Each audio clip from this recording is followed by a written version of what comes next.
Students यहाँ ध्यान दीजिए, अगला आपका टॉपिक है system of linear equation. System of linear equation, इसमें क्या है, let consider n linear equation of n variable is called system of linear equation. देखिए इसमें n वेरिएबल है, x1 x2 dot dot xn, n variable है और n आपका equation है, पहला इक्वेशन, दूसरा इक्वेशन, तीसरा, चौथा डॉट डॉट nवां इक्वेशन। इस प्रकार से आपको n इक्वेशन लिखा गया n वेरिएबल में।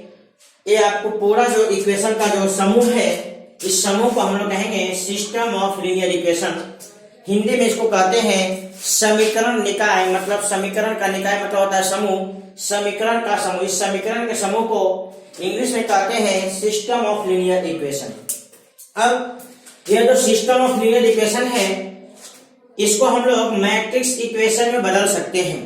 कैसे बदलेंगे? तो यहाँ पे मैट्रिक्स इक्वेशन में a इंटू एक्स बराबर b, जहां पे मैट्रिक्स ए में क्या होगा, तो मैट्रिक्स ए में जितने भी आपको वेरिएबल है, इसके कोफिशिएंट से आपका मैट्रिक्स ए बन गया। जो वेरिएबल है उसका मैट्रिक्स एक्स हो गया और जो इधर कांस्टेंट है उसके लिए आपका मैट्रिक्स बी हो गया। तो अगर आप मैट्रिक्स ए और मैट्रिक्स एक्स का गुणा करोगे और बराबर में जब इसको लिखोगे इस इक्वेशन के द्वारा, सेम टू सेम ही आपको सिस्टम ऑफ लीनियर इक्वेशन बन जाएगा। तो यह system of linear equation A into x बराबर बी के रूप में लिखा जा सकता है, जहां पे मैट्रिक्स ए वेरिएबल का कोफिशिएंट है, मैट्रिक्स एक्स जितने इसमें वेरिएबल हैं उनसे बना हुआ मैट्रिक्स है, और मैट्रिक्स बी जो है इधर आपका जो समीकरण में कांस्टेंट होता है बराबर उस साइड, ये आपको कांस्टेंट से बना हुआ मैट्रिक्स है। आप इसको नोट करिए, हम इसको हल करने का तरीका जस्ट बता दे रहे हैं।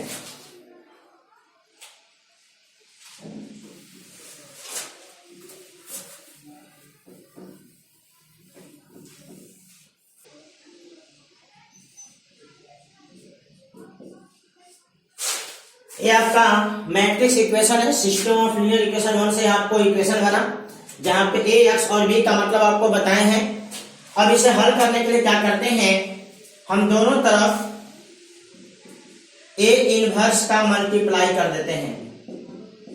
दोनों तरफ ए इनवर्स का मल्टीप्लाई कर देते हैं। देखिए मैट्रिक्स और मैट्रिक्स का इनवर्स गुणा होके ए बन जाता है आई मैट्रिक्स आइडेंटिटी ए आपका, और आइडेंटिटी और मैट्रिक्स एक्स का गुणा करोगे तो आइडेंटिटी किसी मैट्रिक्स में गुणा करने से कोई फर्क पड़ता नहीं है, इसलिए यही आपका फॉर्मूला हो गया। इसी फॉर्मूला के द्वारा हम लोग सिस्टम ऑफ लीनियर इक्वेशन को हल करेंगे। और यहाँ पे यह फॉर्मूला तभी लगेगा जब आपका ए का डिटरमिनेंट शून्य नहीं होगा, क्योंकि जब ए का डिटरमिनेंट शून्य हो जाएगा फिर आप ए इनवर्स नहीं निकाल सकते हो। इसलिए इस फॉर्मूला को लगाने से पहले आपको जांचना होगा कि ए का डिटरमिनेंट शून्य है कि नहीं। अगर ए का डिटरमिनेंट शून्य है तो फिर उसका अलग कंडीशन हो जाएगा। आप इसको नोट कर लीजिए, यही इसी फॉर्मूला के द्वारा हम लोग किसी भी सिस्टम ऑफ लीनियर इक्वेशन को हल कर सकते हैं। आप इसको नोट कर लीजिए। इस पे एक एग्जांपल देख लेते हैं। जैसे देख लीजिए 2x प्लस 3y बराबर आपका हो गया 11, 3x प्लस 2y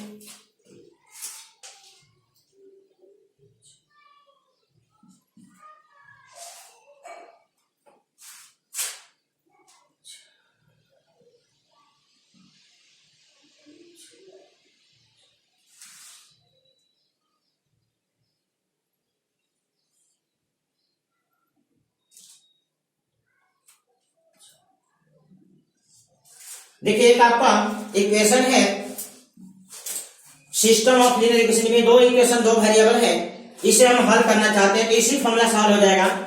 आप यहां देखिए मैट्रिक्स ए,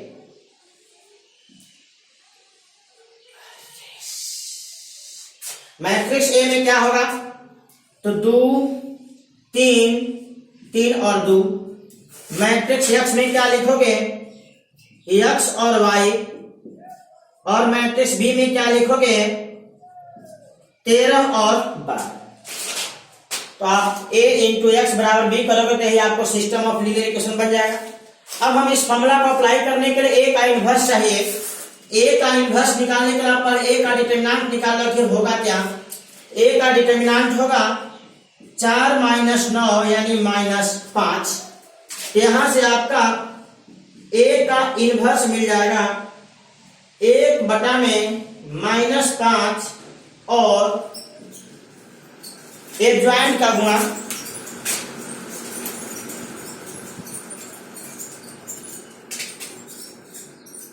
देख लीजिए, ए इनवर्स में हो गया 1/5 और यहां पे लिखा था एडजॉइंट। तो एडजॉइंट कैसे निकलता है, एलिमेंट बदल दो, चिन्ह बदल दो, ये आपका हो जाएगा 2 2 -3 और -3, ये आपका इनवर्स हो गया। अब इसको हल करने के लिए हम लोग इस फॉर्मूला का यूज करेंगे। तो अगले स्टेप में फॉर्मूला यूज कर लीजिए।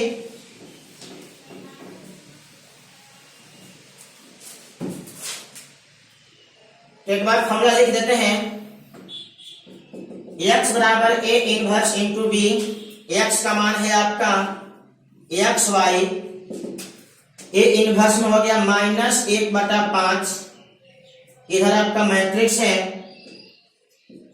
2 -3 -3 और 2। इधर आपका मैट्रिक्स भी लिखाएगा 13 और 12। यहां पे गुना कर लेते हैं रो और कॉलम से।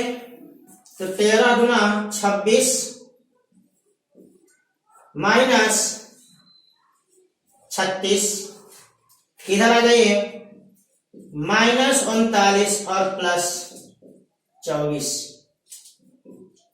कैलकुलेट कर लीजिए थोड़ा सा, आप चाहे तो 1/5 के अंदर भेज ही दीजिए। देखिए 36 में और 26 में 36 घटाओगे तो -10 होगा, जब 1/5 से गुणा कर तो 2 हो जाएगा। यहां हो जाएगा आपका 24, इसमें जोड़ दो -39 में, तो आपको मिल जाएगा 15, और ये है आपका -15, और ये आपका हो गया 3 x और y। अब देखिए दो मैट्रिक्स बराबर है तो x का मान 2 हो गया, y का मान 3 हो गया, इसलिए आपका x बराबर 2 y बराबर 3 रिजल्ट्स। तो देख लीजिए, ये आपको सिस्टम ऑफ लीनियर इक्वेशन दिया गया। इस सिस्टम ऑफ लीनियर इक्वेशन को आप लोग बहुत तरीका से जानते हैं, जैसे 10वां में आपको होता है कोफिशिएंट बराबर करो, हल करो, बहुत सारा तरीका है। चलिए हम इस सवाल को मैट्रिक्स मेथड से हल कर देते हैं। तो मैट्रिक्स मेथड से हल करने के लिए जितने वेरिएबल हैं उनके कोफिशिएंट से एक मैट्रिक्स बना लेते हैं। वेरिएबल का मैट्रिक्स हो गया और इधर कांस्टेंट का मैट्रिक्स हो गया। इस मैट्रिक्स ए का हमें चाहिए इनवर्स। इनवर्स निकालने के लिए ए का डिटरमिनेंट निकाल दिए, -5 आया। ए इनवर्स निकालने के लिए आपका फॉर्मूला है 1 बटा में डिटरमिनेंट का वैल्यू इनटू एडजॉइंट। एडजॉइंट कैसे निकलता है, तो एलिमेंट को बदल दो, चिन्ह बदल दो, तो यहाँ 2 2 बदल गया और इन दोनों का चिन्ह बदल गया, ए हो गया एडजॉइंट और 1 बटा में डिटरमिनेंट आपका टोटल हो गया ए का इनवर्स। अब हमारे पास यही फॉर्मूला है x बराबर a इनवर्स इंटू बी। अब इस फॉर्मूला में x का मान बैठा दिए, a इनवर्स का मान बैठा दिए, b का मान बैठा दिए। सिंपली आपको यहाँ पे इन दो मैट्रिक्स का गुणा है, यहाँ पे दो मैट्रिक्स का गुणा कर लिया गया। कैलकुलेट करें तो 26 में 36 घटेगा -10, आप -1/5 से गुणा करोगे तो 2 हो जाएगा। -39 + 24 -15 होगा, इससे गुणा करोगे तो 3 हो जाएगा। यहाँ से स्पष्ट हो गया x y का मान 2 और 3, ये आपका रहा रिजल्ट। इस प्रकार से कोई भी सिस्टम ऑफ लीनियर इक्वेशन इस फॉर्मूला का यूज करके बना सकते हो। आपका 100% सवाल आपका बन जाएगा। नोट कर लीजिए इसको।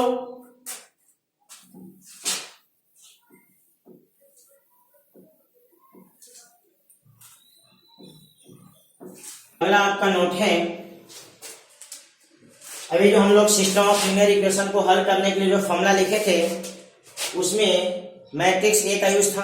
अगर उस मैट्रिक्स ए का डिटरमिनेंट वैल्यू 0 न हो तो सिस्टम ऑफ लीनियर इक्वेशन को हम लोग कहेंगे कंसिस्टेंट।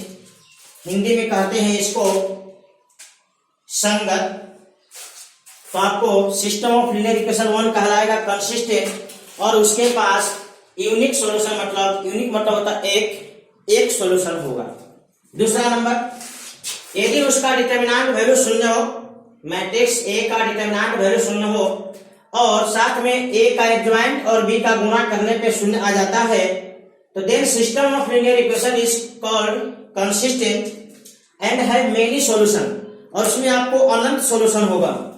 नंबर 3, ए का डिटर्मिनेंट शून्य हो लेकिन ए का एडजॉइंट इंटू बी शून्य ना हो, then system of equation 1 is inconsistent, असंगत कहलाएगा, इनकंसिस्टेंट कहलाएगा, और इनकंसिस्टेंट है तो इसका कोई सॉल्यूशन नहीं होगा। इनकंसिस्टेंट का मतलब ऐसा सिस्टम जिसमें कोई हल ना निकले उसे कहते हैं इनकंसिस्टेंट, और वैसा सिस्टम ऑफ लीनियर इक्वेशन जिसका हल निकले, एक हल चाहे मेनी हल, उसको कहते हैं कंसिस्टेंट। नंबर 4 में लिखा गया है, यदि ये जो आपको कांस्टेंट है b1 b2 b3 अगर ये सभी शून्य हो जाए, तो जो सिस्टम ऑफ लीनियर इक्वेशन आपको हम इक्वेशन 1 में लिखे थे उसको हम लोग अलग से एक नाम देते हैं होमोजीनियस, उसको अलग से एक नाम देते हैं होमोजीनियस। और b1 b2 b3 bn में अगर कोई भी एक जीरो ना हो, कम से कम कोई भी इनमें से एक जीरो ना हो, तो उसको कहते हैं non homogeneous system of linear equation. तो आप लोग इसको नोट कर लीजिए। यहां से देखिए 1 2 3, ये 3 नोट जो है आपको यह बताने के लिए है कि सिस्टम ऑफ लीनियर इक्वेशन का कब एक हल होगा, कब मेनी हल होगा और कब हल नहीं होगा।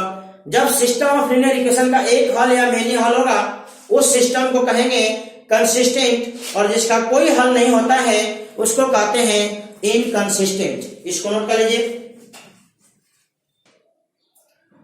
अगला आपका है consistent system of linear equation. इसके बारे में आपको हम बताए हैं, उसका डिफिनेशन भी लिख लीजिए। A system of linear equation is said to be consistent if system of linear equation has solution, one solution or more solution। एक हल हो चाहे एक से ज्यादा हल हो, एक हल हो चाहे अनेक हल हो, अगर किसी सिस्टम ऑफ लीनियर इक्वेशन का हल निकलता है तो उसे कहते हैं कंसिस्टेंट। दूसरा, inconsistent system of linear equation, वैसा सिस्टम ऑफ लीनियर इक्वेशन जिसका कोई हल ना निकले उसे हम लोग कहते हैं inconsistent system of linear equation. तो आपको यहां लिखा गया a system of linear equation is said to be inconsistent if system of linear equation has no solution. अगर सिस्टम ऑफ लीनियर इक्वेशन के पास कोई हल नहीं होता है तो उसे हम लोग कहते हैं इनकंसिस्टेंट। अब आपको नीचे लिखा गया, जब सिस्टम ऑफ लीनियर इक्वेशन आपको होमोजीनियस हो, होमोजीनियस का आपको हम शर्त बताए हैं, जब इक्वेशन के बराबर में जितने भी टर्म है अगर वो सब शून्य हो तो उसमें आपको कब आपको हल होगा, कैसा हल होगा उसके बारे में देख लेते हैं। तो लिखा गया यहाँ पे when system of linear equation is homogeneous, तो इस पे पहला कंडीशन लिखा गया इफ ए का determinant not zero, matrix A का जो डिटर्मिनेंट है अगर नॉट जीरो मतलब जीरो ना हो, then system of linear equation has trivial solution. Trivial solution मतलब उसका प्रत्येक हल शून्य होगा, प्रत्येक हल उसका शून्य होगा, उसी ट्राइवियल सॉल्यूशन को आपको कहा गया जीरो सॉल्यूशन, यानी जितने उसमें वेरिएबल होंगे सबका वैल्यू शून्य होगा, तब जाकर वो सिस्टम ऑफ लीनियर इक्वेशन आपको सेटिस्फाई करेगा। एंड हैज एक यूनिक सॉल्यूशन होगा, एक लौता सॉल्यूशन होगा, एक के अलावा कोई दूसरा सॉल्यूशन नहीं होगा। इतना आप लोग नोट कर लीजिए। इफ ए का डिटर्मिनेंट जीरो होगा then the homogeneous system of linear equation है नॉन ट्राइवियल सॉल्यूशन, और नॉन ट्राइवियल सॉल्यूशन में आपको बहुत सारे सॉल्यूशन होते हैं।